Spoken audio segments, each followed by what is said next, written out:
Em nome do Pai, do Filho e do Espírito Santo. Amém. Palavra da salvação. O Evangelho, meu irmão e minha irmã, nos alerta. Quem ouve estas minhas palavras e as coloca em prática como um homem prudente que constrói a sua casa sobre a rocha. Cai a chuva, vêm as enchentes, os ventos sopram, mas a casa permanece de pé, porque foi construída sobre a rocha. Nós queremos construir a nossa vida de fé sobre esta rocha que é Cristo, alimentados pela Palavra de Deus. Por isso te convido, meu irmão, te convido, minha irmã, a todos os dias fazer este esforço, se alimentar da Palavra de Deus com essa certeza. Ela nos torna fortes diante das adversidades desta vida. Os ventos podem até soprar, as ondas violentas podem até vir contra nós, as enchentes poderão vir contra nós, mas se estamos alimentados pela Palavra de Deus, permaneceremos de pé, com alicerces lançados no nosso Senhor Jesus Cristo. Vamos escutar com atenção a mensagem da Palavra de Deus.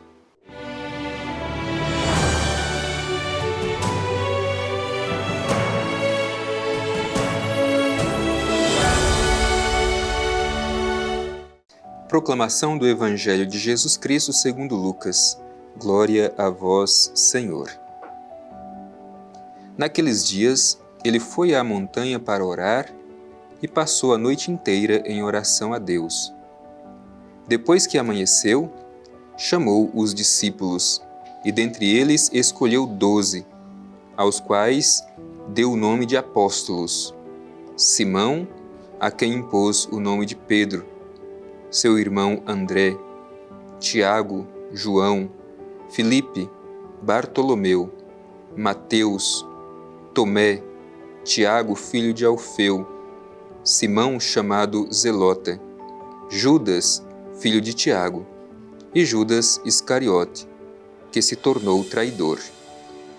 Desceu com eles e parou num lugar plano, onde havia numeroso grupo de discípulos e imensa multidão de pessoas de toda a Judéia, de Jerusalém e do litoral de Tiro e Sidônia.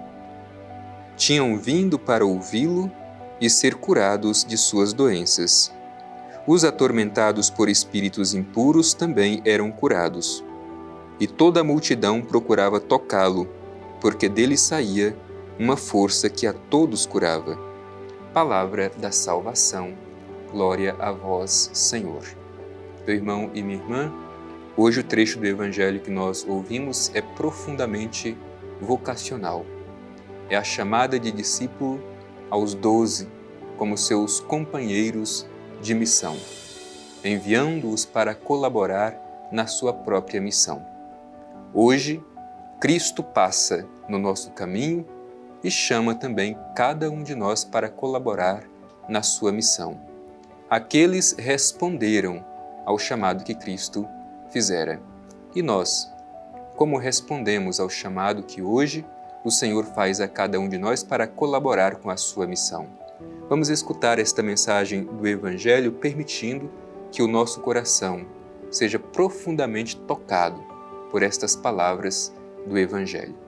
O Evangelho começa dizendo: naqueles dias, ele foi à montanha para orar e passou a noite inteira em oração a Deus.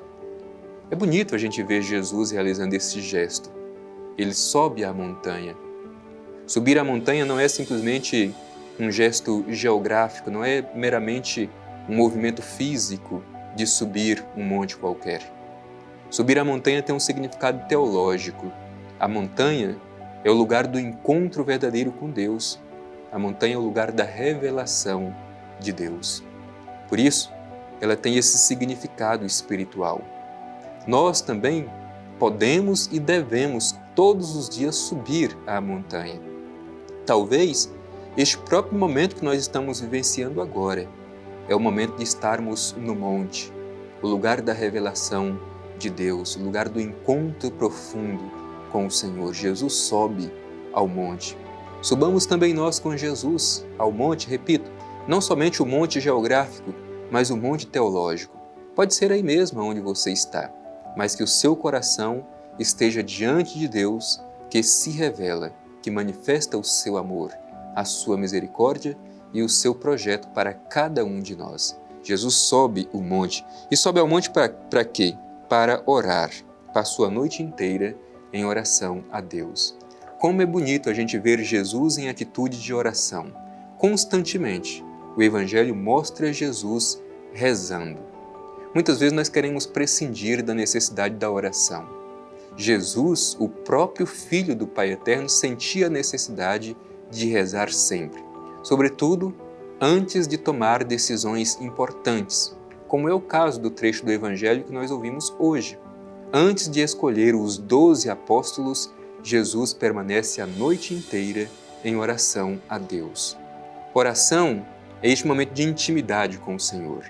É um diálogo de amor que nós estabelecemos com o Senhor. Falamos a Deus, mas também escutamos a sua mensagem. Portanto, é um diálogo amoroso, é uma intimidade que nós criamos com o Senhor. Como você reza? Você dedica tempo do seu dia para a oração? Jesus rezava sempre, sobretudo antes de tomar decisões importantes. Antes de você tomar alguma decisão, você reza, pede discernimento e a luz do Espírito de Deus? Aprendamos com Jesus a rezar sempre. Em seguida, diz o Evangelho, depois que amanheceu, chamou os discípulos e dentre eles escolheu 12, aos quais deu o nome de apóstolos. Aqui é importante duas terminologias, discípulos e apóstolos. Discípulos são aqueles que aprendem, são alunos, aprendem com Jesus. Todos nós precisamos entrar no discipulado, na aprendizagem da escola do Mestre. Discípulo é aquele que aprende. E apóstolos são aqueles que são enviados em missão. Antes de serem enviados, eles eram discípulos, isto é, aprenderam com Jesus e depois foram enviados em nome de Jesus. Assim também deve ser cada um de nós. Primeiro nos tornar discípulos e discípulas para depois nos sentirmos enviados pelo Senhor. Portanto, entre os discípulos, Jesus escolhe os 12, aos quais chamou de apóstolos, isto é, enviados em seu próprio nome para realizar a sua missão. E em seguida, o Evangelho vai nomear cada um destes 12 apóstolos. O nome é muito importante, porque o nome fala da identidade de cada pessoa. Jesus chama pelo nome, isto é, Jesus chama cada um na sua identidade, na sua realidade concreta, na sua história. Por isso, nós também somos chamados pelo nome por Jesus, na nossa realidade concreta. Cristo quer contar com cada um de nós, apesar muitas vezes de nossas fragilidades. É interessante porque o Evangelho faz questão de mostrar que Jesus quer contar com aquele grupo de apóstolos com a certeza de que eles vão fazer uma experiência de transformação. Não é que eram perfeitos, ao contrário, muitos deles tinham limites. O próprio Evangelho faz questão de dizer, por exemplo, Simão, a quem Jesus chamou Pedro, Pedro significa alguém de cabeça dura, e de fato, ao longo do Evangelho, a gente vai vendo como Pedro tinha dificuldades para compreender o ensinamento de Jesus. Fala também aqui de Judas, aquele que depois traiu Jesus. O Evangelho é claro. Jesus certamente sabia que entre os discípulos havia situação de limitação, mas ele quis contar com cada um deles. Assim também é conosco. Jesus sabe que temos as nossas limitações, nossas fraquezas, mas ele quer contar conosco. Afinal de contas, na missão, o que mais conta não é a nossa própria força, é a força de Deus que age em nós. A segunda parte do Evangelho que nós ouvimos é justamente as multidões que se sentiam atraídas por Jesus para escutá-lo. Jesus ensina e as multidões são sedentas de acolher o ensinamento de Jesus. E por quê? Porque o ensinamento de Jesus é dado com autoridade. E por que esse ensinamento de Jesus é dado com autoridade? Porque Jesus ensina com palavras e com gestos. Jesus fala, mas Jesus também realiza gestos em favor das pessoas. O Evangelho diz, as pessoas vinham, queriam tocar Jesus, e este toque em Jesus curava as pessoas de suas enfermidades libertava as pessoas dos espíritos impuros. Jesus vem como Salvador e Libertador. O toque em Jesus cura e liberta. Ele ensina e realiza gestos concretos.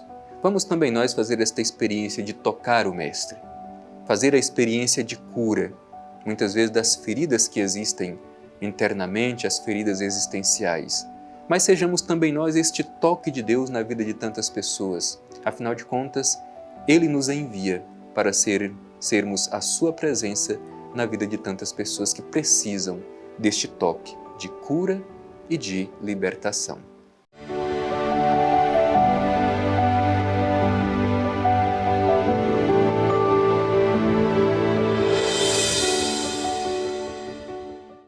Estamos concluindo mais este nosso momento de escuta da Palavra de Deus e de reflexão profunda, onde o Evangelho nos apresenta a necessidade da oração, sobretudo nos momentos mais importantes de decisão da nossa vida, assim como Jesus, que saibamos rezar sempre. Que também renovemos o chamado vocacional em nosso coração. Cristo chama pessoas para colaborar com a sua missão. Como chamou no passado, hoje Ele também chama a cada um de nós pelo nome, para sermos enviados a anunciar o seu reino de amor. Dirijamo-nos ao Pai Eterno e façamos a nossa oração. Divino Pai Eterno, te pedimos no dia de hoje a força do Teu Espírito, para que criemos sempre entre nós a intimidade contigo por meio da oração, quando podemos te falar ao coração, mas também ouvir a Tua Palavra. Ajuda-nos, Pai Eterno, a seguir os passos de Jesus, o Teu Filho e nosso Mestre, na construção do Teu reino de amor. Assim seja. Amém. O Senhor esteja convosco, Ele está no meio de nós. Abençoe-vos o Deus Todo-Poderoso, Pai, Filho e Espírito Santo. Amém.